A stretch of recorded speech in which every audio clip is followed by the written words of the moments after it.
for centuries, the creative world operated like a high-end guild, didn't it? Absolutely. You needed access. Right.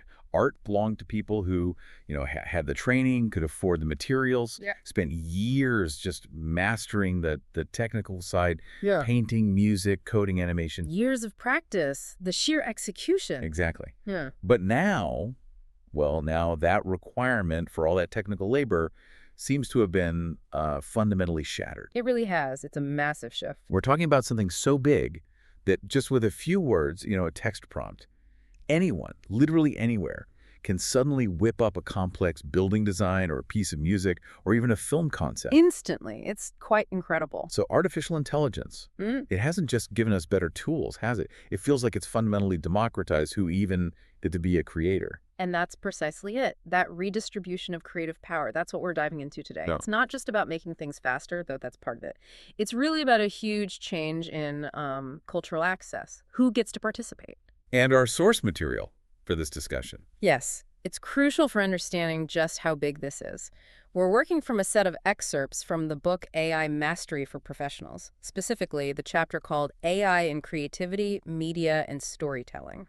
Right, and the author laying out this roadmap is Mr. Zaheer Ahmad Meer. He's a lawyer, but also the founder of the Digital Future AI School. A visionary, really. He is. And his argument is bold. He's saying this isn't just, a tech upgrade. He calls it the dawn of a genuine new renaissance. A new renaissance. That's a strong claim. It is. So our mission today, for you, the learner, is to really unpack that claim systematically. We're going to look at how AI has knocked down those traditional creative barriers. Exactly. Explore this new kind of partnership between humans and machines. And, importantly, tackle the ethical side. Yeah. Because with all this new power, there have to be guidelines, right? Absolutely critical. That ethical imperative is key. Okay, let's unpack this. Let's start right there with that foundational idea.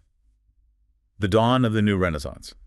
Why call it a renaissance and not just say advanced automation? What's the core argument? Well, the difference, according to the source, hinges on where the human input lies.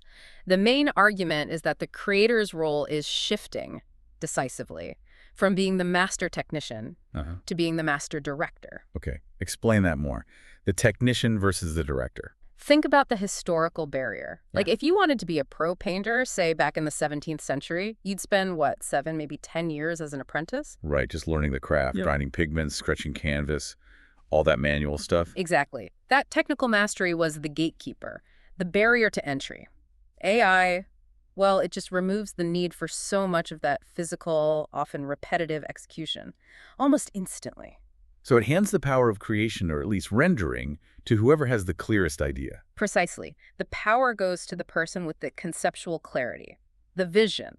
But what about the person who did spend decades honing that craft?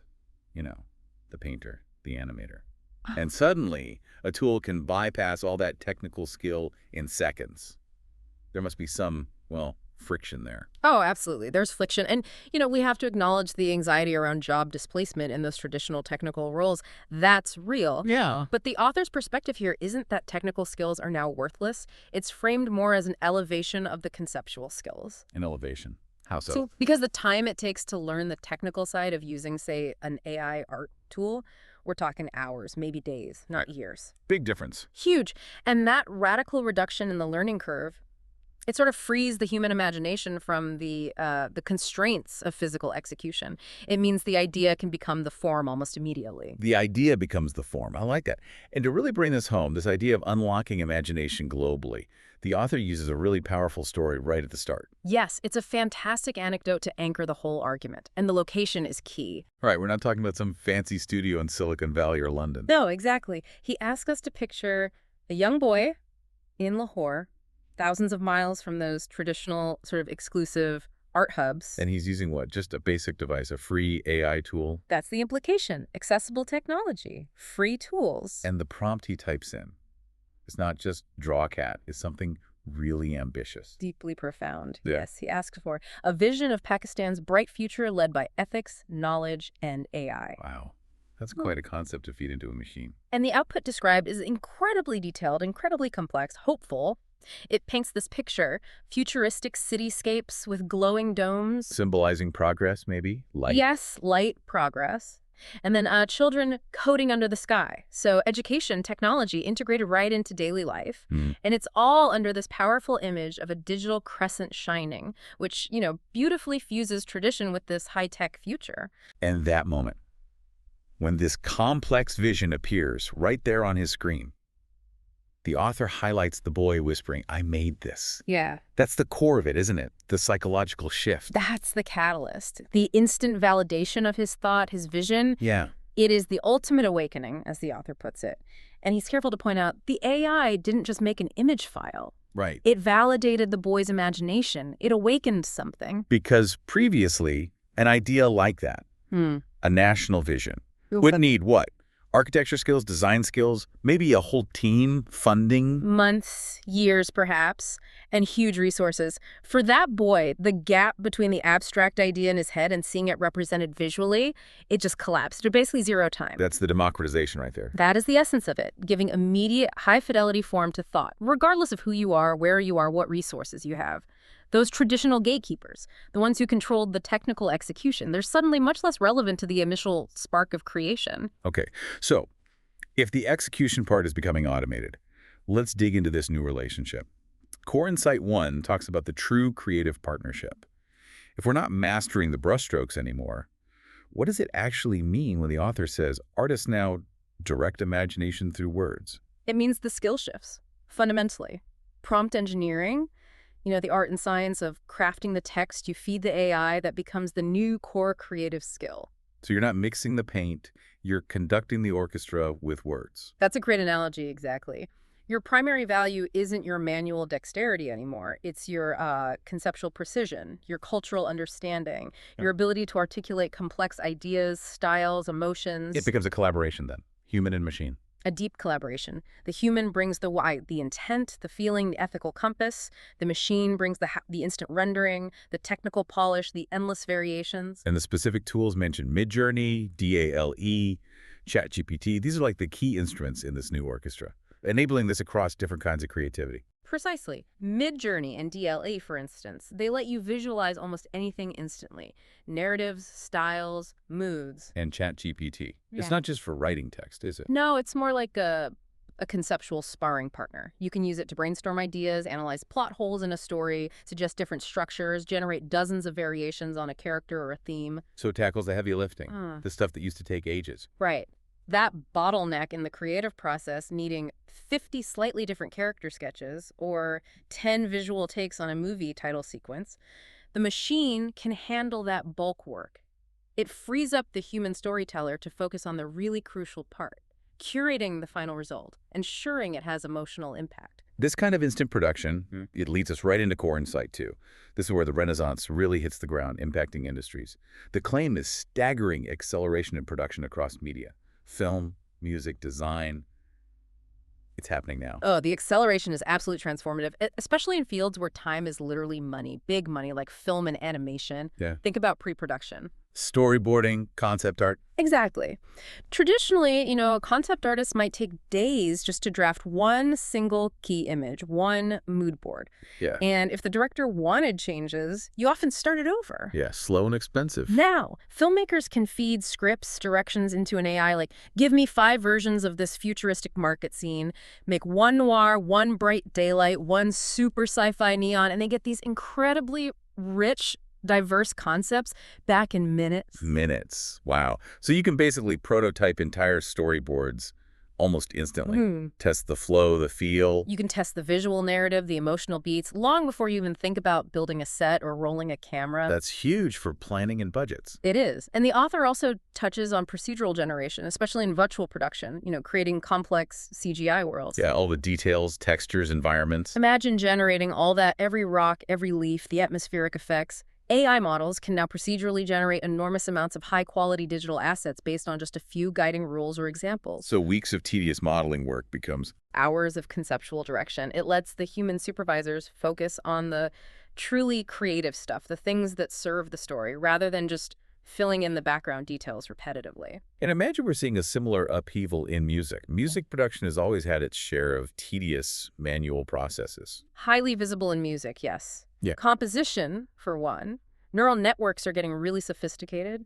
Things like GANs, VAEs. Okay, technical terms, but what do they let musicians do? Well, a musician could feed an AI a basic theme, maybe a tempo, a mood like, I need something tense, minor key, around 120 beats per minute, maybe with an 80s synth feel. Uh-huh. And the AI can generate complex layers of harmony, counter melodies, suggest instrumentation almost instantly. So the human musician becomes more of a curator, selecting the best bits generated by the AI, then adding their own unique flair, the lead melody, the performance. Exactly. It changes the workflow. And then there's the technical side, like mastering, Ah, making it sound good everywhere. right? That final polish. It's a really complex process, optimizing the sound for everything from tiny earbuds to huge cinema speakers. Traditionally, that takes a highly skilled engineer years of experience. And now. Now, AI algorithms can do incredibly sophisticated real-time analysis and adjustments equalization dynamics that used to take ages. It speeds up post-production dramatically, gives artists faster turnaround, consistent quality. Instantly, globally. Right. And the same acceleration is hitting design, Mhm. animation, faster prototypes, quicker iterations. Faster everything, basically, which Yeah. fundamentally changes how willing people are to take creative risks. Also. Well, here's where it gets really interesting. The point the author makes is that this acceleration shifts the whole workflow structure. If making a prototype, whether it's a new product design, a building plan, an animation sequence, if doing that is practically free in terms of time and cost, Then you're more likely to try wild ideas. exactly. Creatives are encouraged to experiment like never before. They can explore dozens of different paths, ideas that previously would have been shot down as too expensive or too time-consuming. So we move away from that slow, step-by-step process. Right, away from that conservative, linear waterfall model of creating things towards something much more rapid, more exploratory, driven purely by the concept. An agile process for creativity. That's the engine driving this renaissance. That's the argument, yes. Okay, so this powerful engine leads us to core insight 3, the democratization of expression. If the tools are faster, cheaper, easier, who benefits the most? And maybe the tougher question, who potentially loses out in this shift? The main beneficiaries, according to the source, are definitely those who were historically shut out. The author argues strongly that AI breaks down two massive barriers, the financial one needing expensive software and gear, and the technical one needing years of specialized training. So creativity stops being reserved for the few who could afford the school, the tools, the time. Precisely. Those things often concentrated high-quality production in just a few, usually wealthy urban centers or specific academic tracks. And AI blows that open geographically. That's the claim. It levels the playing field globally. Think about young people in smaller towns, villages, places where access to resources for, say, designing a professional brand or producing a short film was basically zero. Right. Now, if they have a basic device, internet access, they can use free or cheap AI tools to generate work that, honestly, can rival professional quality outputs. That has massive implications for local economies, doesn't it? A small business anywhere could suddenly get sophisticated branding or marketing videos made locally. By someone who understands the local context, yeah, without needing huge amounts of capital. It's potentially transformative, turning passive consumers into active creators, potentially economically viable ones. The ability to design things, write things, make multimedia content, it's Yes. suddenly right there, globally available. It is. Which brings us back to that friction point you raised earlier, the cost of this democratization. Exactly. Because when we say leveling the playing field, we have to talk about the people whose jobs were doing that technical work, right? The entry-level designers, the people doing transcription, maybe junior coders. Their jobs seem directly threatened. It's a critical challenge. No easy answers. Is it really democratization if it just shifts power from one group, the technical experts, to another group, the prompt experts? The source suggests it's kind of both. Power is shifting, yes, that's undeniable. But the opportunity to create, the access, has broadened exponentially. So the solution proposed is? The author's view really points towards rapid reskilling. The argument isn't that the jobs vanish entirely, but that they move up the value chain, away from repetitive execution, towards conceptual guidance. So the person who used to spend all day tweaking pixels now needs to learn prompt writing, ethical oversight, strategic thinking. That's the idea. Yeah. The focus of education has to shift dramatically, away from just teaching manual skills towards teaching meta skills, critical thinking, conceptual design, how to apply these tools responsibly. Because the tools themselves are easy to access, the technical curve is flattened. So teaching the how-to isn't enough anymore. Exactly. The implication for education is seismic. You still need the fundamentals, color theory, story structure, all that remains vital. But the emphasis must shift from how to do the task to how to guide the tool. And guide it responsibly from the start. Absolutely. Because the knowledge application is immediate now. Students need to learn how to steer this incredible power with integrity right out of the gate. Because the machine will just amplify whatever they feed it, good or bad. This sheer power, this amplification, this access, Mm-hmm. it really forces the issue of ethics, doesn't it? Yeah. Which brings us to the essential counterpoint, the ethical framework. Core Insight 4 talk about artistic integrity. How do we maintain quality, originality, morality when creation is so easy and amplified? The author is very clear on this. AI should enhance originality, not erase it or just dilute it into mediocrity. But the temptation must be huge, right? Right. When a machine can spit out stuff based on millions of existing works. That's the danger. The ease of generation is seductive. And when AI models learn from these vast data sets, the line between inspiration, derivative work, and frankly, plagiarism gets incredibly blurry and very hard to police. So what are the key legal and moral hurdles the source highlights, the things we urgently need new guidelines for? There are three main areas flagged: plagiarism, ownership, and authenticity. Okay, plagiarism first. How does AI complicate that? Well, legally, plagiarism often hinges on proving work is substantially similar. But if an AI trained on, say, 1 trillion images, including billions under copyright, generates something new that maybe feels similar or structurally echoes its training data, is that infringement? Complex, especially when you don't even know exactly what data it trained on sometimes. Right. The whole issue of training data itself, data poisoning, fair use, licensing, it's causing huge legal battles right now. Okay, second hurdle. Yeah. Ownership. This feels fundamental. Yeah. If I just type in a 10-word prompt and the AI does all the heavy lifting based on a model built by a corporation, Yeah. who owns the final picture or story? Me, the AI company, no one. Exactly. The traditional legal idea of authorship is really being stretched thin here. So how do we define the author's contribution now? The thinking seems to be leaning towards, if the human provides significant creative direction, selection, editing, curation, and especially that ethical filtering we talked about, their claim to authorship is stronger. But if it's just a generic prompt, maybe not so much. Potentially, yes. The output might be seen as too machine-generated, maybe lacking that spark of human originality needed for full IP protection in some jurisdictions. It really demands a global rethink of intellectual property law for this new era. We need to figure out how to distinguish truly transformative, human-guided creation from just derivative synthesis. And the third challenge you mentioned, authenticity. This one feels almost philosophical. How do we even define what's authentic when something convincingly creative can be generated by a non-human intelligence? This one really cuts deep, and it demands moral consistency from us. If we reach a point where we can't trust the origin or the intent behind creative work, the whole system starts to break down, right? It erodes trust. Definitely. And this leads us straight into Core Insight 5, which is maybe the most profound part of the source material. It goes beyond just laws and rules into faith, inspiration, and purpose. The argument is that external rules aren't enough. The creator needs an internal compass. And the warning is pretty stark. Creativity without conscience. Yeah. That leads to chaos. Yes. If we just amplify our ability to create without equally amplifying our sense of responsibility, the digital world could become an overwhelming, unreliable mess, potentially very harmful. So the core idea is that creation needs guidance, ethics, truth. That's the foundation. And to illustrate this need for moral guidance, this universal principle, the author brings in a very specific, powerful analogy. It's rooted in the Islamic tradition, the reference to honoring the pen, the command Iqra. Okay, let's unpack that for everyone listening. Iqra. How does honoring the pen translate into a guide for using these incredibly powerful AI tools today? Well, Iqra translates to read or recite. It was the first word revealed in the Quran, signifying the immense value placed on knowledge, on learning, on the transmission of truth. So the pen historically was the tool for that, for creation, preservation, spreading knowledge. Exactly. It was the ultimate technology for shaping thought and culture for centuries. So honoring the pen means recognizing the huge moral responsibility that comes with the power to create, to record history, to influence people. If you have that power, the principle is you must use it truthfully, ethically, for a purpose greater than just yourself. Right. So applying that to today, the AI is the new pen, only vastly more powerful, capable of creating and influencing on an unprecedented scale. Precisely.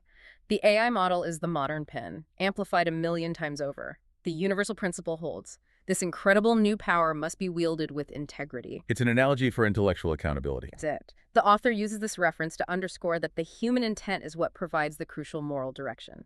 The AI is just an amplifier, a powerful one. So if the human guides it with good intent, truth, positive purpose, the output is amplified wisdom. Hopefully, yes. But if the human guides it with malice or deceit or even just carelessness, intellectual laziness, Yeah. the output is amplified chaos, misinformation, falsehood. So that integrity, that internal moral compass, Yeah. it's not just nice to have, it's essential for this new renaissance to be a positive thing. It's presented as the non-negotiable prerequisite. It's the difference between creation and chaos, ultimately. It's a profound call for intentionality, isn't it? Yeah. We have this amazing power for instant, massive generation, but we also have this duty, maybe a spiritual or moral duty, to make sure what we create actually serves a good purpose, that it adds value, not just noise. Beautifully put, yes. And this commitment, this idea of creation with conscience, isn't just left as an abstract ideal. The source shows how it can put into practice. Right, it moves to a professional model. Yeah. The author, Mr. Meer, uses his own work as a kind of case study for ethical AI integration.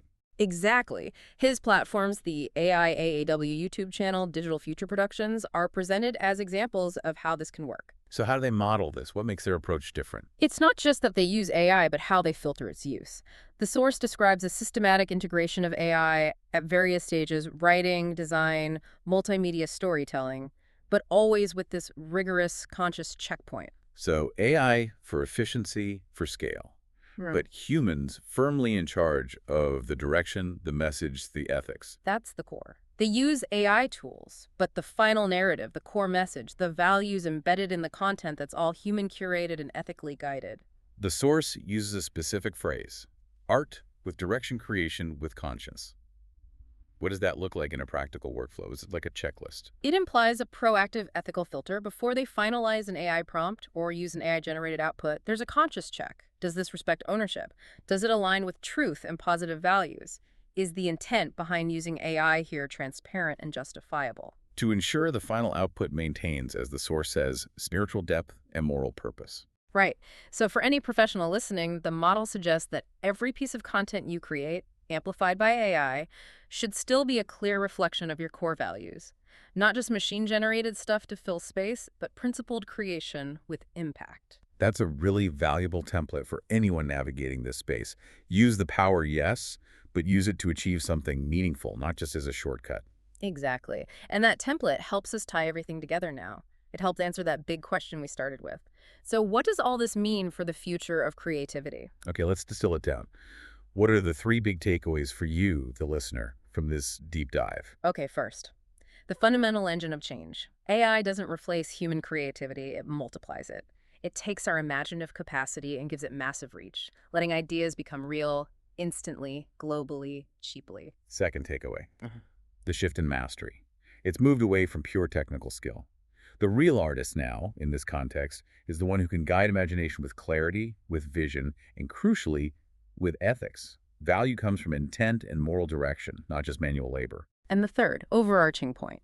We might be entering a renaissance, yes, powered by intelligence, but for it to be a true renaissance, it needs to be inspired by conscious faith, meaning a deep, maybe universal commitment to ethical truth. That's what keeps the power aimed at creation, not chaos. It's been quite a journey today. From that vivid image of the boy in the horde discovering his creative power, through the massive changes happening in industries, all the way to this profound need for a moral compass in how we use these tools. It's clear AI is changing not just what we create, but maybe why we create, and our responsibility for it. And this explosion of creation, this rapid global generation of digital content, art, media, code, it inevitably raises the next big question. If we're building these vast new digital worlds so quickly, how do we make sure they're safe? How do we secure this exponentially growing, increasingly complex digital reality that AI is helping us build? That is the perfect provocative thought to leave our listeners with. When creation scales this fast, the protection, the security has to scale even faster and smarter. Precisely. So in our next deep dive, we'll move from creation to protection. We'll be exploring AI and cybersecurity, looking at digital threats in this new age and the intelligent defenses being developed to counter them.